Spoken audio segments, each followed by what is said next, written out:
নমস্কার বন্ধুরা, IND news Bangla চ্যানেলে আরো একটি নতুন ভিডিওতে আপনাদের স্বাগত জানাই। বাংলা শস্য বীমায় ফসলের ক্ষতিপূরণের টাকা আপনাদের ব্যাংকের অ্যাকাউন্টে যে ক্রেডিট হচ্ছে তার ব্যাপারে একটি প্রমাণ সহ তথ্য গত ভিডিওতে আপনাদের তথ্য প্রমাণ সহ জানিয়েছিলাম। আজকেও একটি প্রমাণ সহ জানাবো যে বাংলা শস্য বীমায় ফসলের ক্ষতিপূরণের টাকা কিন্তু আপনাদের ব্যাংকের অ্যাকাউন্টে ক্রেডিট হচ্ছে।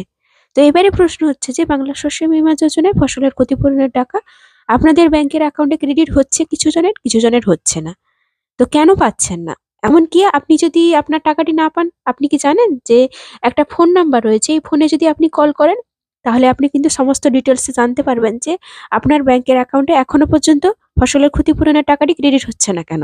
আপনারা নিশ্চয়ই জানেন আমাদের মাননীয় মুখ্যমন্ত্রী মমতা বন্দ্যোপাধ্যায় ৯ লক্ষ কৃষকের অ্যাকাউন্টে ৩৫০ কোটি টাকা কিন্তু ট্রান্সফার করার জন্য টাকা বরাদ্দ করেছেন। এবারে আপনি বুঝতে পারছেন বন্ধুরা, কত কম সংখ্যক চাষী কিন্তু এই ফসলের ক্ষতিপূরণের টাকাটি পাচ্ছেন। যেখানে কিন্তু আবেদন করেছিলেন প্রায় ৬৫ লক্ষেরও কৃষক এই ফসলের ক্ষতিপূরণ টাকা পাওয়ার জন্য। সে জায়গায় কিন্তু আমাদের সরকার মাত্র ৯ লক্ষ কৃষকের অ্যাকাউন্টে টাকা পাঠানোর জন্য অনুমতি প্রদান করেছেন। তাই কিন্তু বন্ধুরা, সবাই কিন্তু ফসলের ক্ষতিপূরণের টাকাটি পাবেন না। তাই আপনাদের স্ট্যাটাসে কোনো রকম ভাবে আপডেট এসেছে কিনা, এমনকি আপনি টাকাটি পেয়েছেন কিনা, বা আপনি যদি টাকাটি পাননি সেজন্য আপনি কি করবেন, এমনকি পিএম কিষাণ সম্মান নিধি প্রকল্পে আজকে নতুন কি বড় আপডেট রয়েছে, এমনকি আরো কিছু গুরুত্বপূর্ণ তথ্য রয়েছে আজকের এই ভিডিওতে। তাই ভিডিওটি জানতে হলে অবশ্যই ভিডিওটিকে শেষ পর্যন্ত দেখতে হবে। আর যদি ভিডিওটি ভালো লাগে, ভিডিওটির পাশে থেকে একটা ছোট্ট লাইক দিয়ে যেতে ভুলবেন না। আর যারা আমার চ্যানেলটিকে আগে থেকেই সাবস্ক্রাইব করে রেখেছেন তাদের জন্য অসংখ্য ধন্যবাদ। চলুন বন্ধুরা, প্রথমে আপনাদের একটি প্রমাণ দেখিয়ে দিই যে বাংলা শস্য বীমায় কিন্তু টাকাটি ক্রেডিট হয়েছে। তো দেখতেই পাচ্ছেন বন্ধুরা, পশ্চিম মেদিনীপুর জেলার একজন উপভোক্তা কিন্তু আমাকে কিন্তু এই স্ক্রিনশটটি দিয়ে সাহায্য করেছেন। এবারে চলুন বন্ধুরা, আপনাদের একটি খবর জানাই। আপনাদের যাদের কিন্তু এখনো পর্যন্ত শস্য বীমা প্রকল্পের টাকাটি ক্রেডিট হয়নি, তারা কি করবেন? এই ব্যাপারে সরকারের তরফ থেকে কিন্তু একটি টোল ফ্রি নম্বর দেওয়া হয়েছে। আপনারা নিশ্চয়ই স্ক্রিনে দেখতে পাচ্ছেন। এখানে যদি আপনি এই নাম্বারটিতে কল করেন তাহলে কিন্তু আপনি সমস্ত তথ্য বিশদে জানতে পারবেন। প্রথমে হয়তো ফোন করলে একটু এঙ্গেজ দেখাবে, তারপরে কিন্তু আপনি ২-৩ বার ট্রাই করার পরে এই ফোন নাম্বার থেকে কিন্তু আপনি যোগাযোগ করতে পারবেন।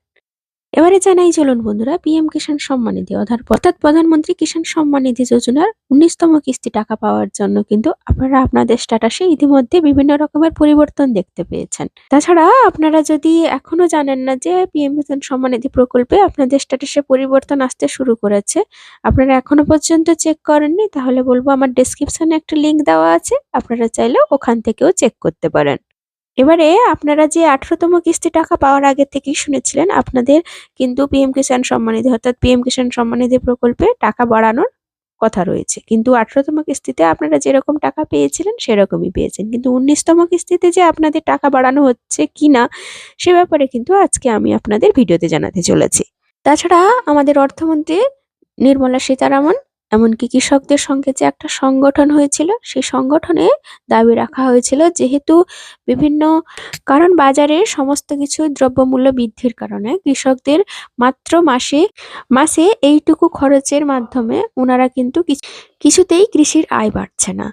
এই জন্য কিন্তু তাছাড়া বিভিন্ন রকমের দাবির সাথে সাথে পিএম কিষাণ সম্মান নিধি প্রকল্পের টাকা যে বৃদ্ধি করা হোক সে ব্যাপারেও কিন্তু দাবি রেখেছিল কৃষি সংগঠন। এবারে কেন্দ্রীয় মন্ত্রক কিন্তু এ ব্যাপারে একটা চিন্তা ভাবনা শুরু করেছে।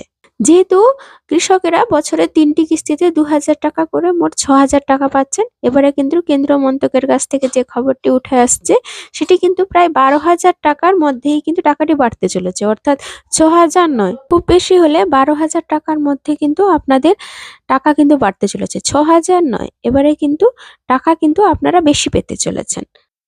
তবে এ ব্যাপারে কেন্দ্রীয় মন্ত্রকই সিদ্ধান্ত নেবেন, কেননা প্রতি বছরই বাজেটে দেখা গেছে যে কৃষিক্ষেত্রে প্রায় ১.৫ লক্ষ টাকা বরাদ্দ করা হয়ে থাকে। আর যদি পিএম কিষাণ সম্মান নিধি প্রকল্পে টাকা বাড়াতে হয় তাহলে কিন্তু এর টাকা কিন্তু দ্বিগুণ করতে হবে। প্রায় কিন্তু ১.৫ লক্ষ কোটি টাকা কিন্তু প্রায় কিন্তু ১.৫ লক্ষ কোটি টাকা বছরে কিন্তু ব্যয় করতে হবে কৃষকদের জন্য।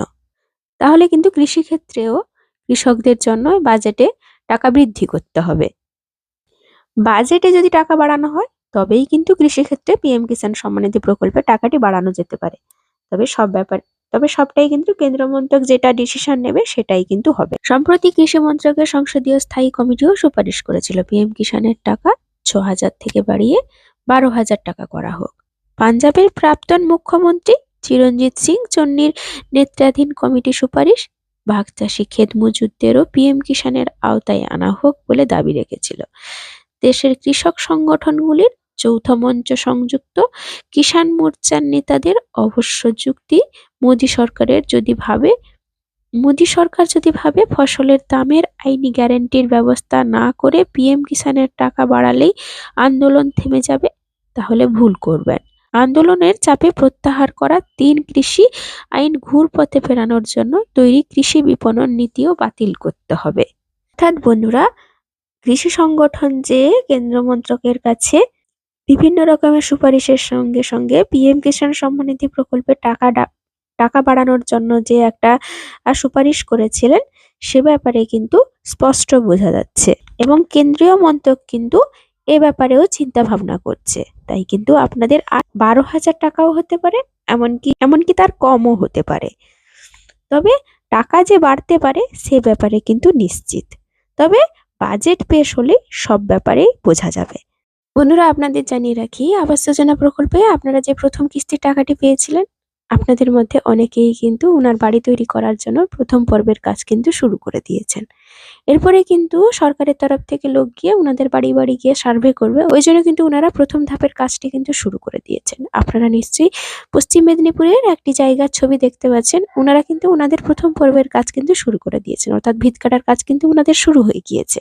শস্য বীমা প্রকল্পে 2024 সালে আপনারা যে খরিফ মরশুমের জন্য আবেদন করেছিলেন আপনাদের ফসলের ক্ষতি হওয়ার জন্য, তো আপনারা সবাই আবেদন করেছেন মানেই যে আপনাদের ব্যাংকের অ্যাকাউন্টে শস্য বীমা প্রকল্পে সবাই টাকা পাবেন সেটা কিন্তু নয়। সরকারের পক্ষ থেকে যাদের একমাত্র ক্ষতি হয়েছে বলে নির্ধারণ করা হবে তাদেরই কিন্তু একমাত্র টাকা দেওয়া হবে, বাকিদের কিন্তু নয়। এবারে আপনাদের মধ্যেও আরো একটি প্রশ্ন ঘোরাঘুরি করছে নিশ্চয়ই, যে আপনি কিন্তু শস্য বীমা প্রকল্পে একজন উপভোক্তা, এমনকি আপনার শস্যেরও ক্ষতি হয়েছে, আপনি প্রমাণ সহ তথ্য দেখানোর সত্ত্বেও, এমনকি আবেদন করার পরেও কেন আপনাকে টাকা দেওয়া হলো না, বাকিদের কেন টাকা দেওয়া হচ্ছে? তো দেখুন বন্ধুরা, সরকার কিন্তু এ সমস্ত ব্যাপারে তদারকি করছে।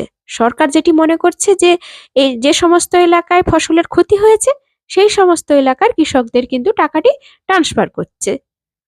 অর্থাৎ সরকারের তরফ থেকে একটি নির্দেশিকা জারি করা হয়েছে, যে অঞ্চলে 50% জমির ফসল ক্ষতি হয়েছে সেই এলাকাকে কিন্তু ফসলের ক্ষতিপূরণ বাবদ টাকাটি আগে দেওয়া হবে। তো বুঝতেই পারলেন বন্ধুরা, তো সমস্ত রকমের তথ্য কিন্তু আজকের ভিডিওতে আপনাদের ধীরে ধীরে জানিয়ে দিলাম।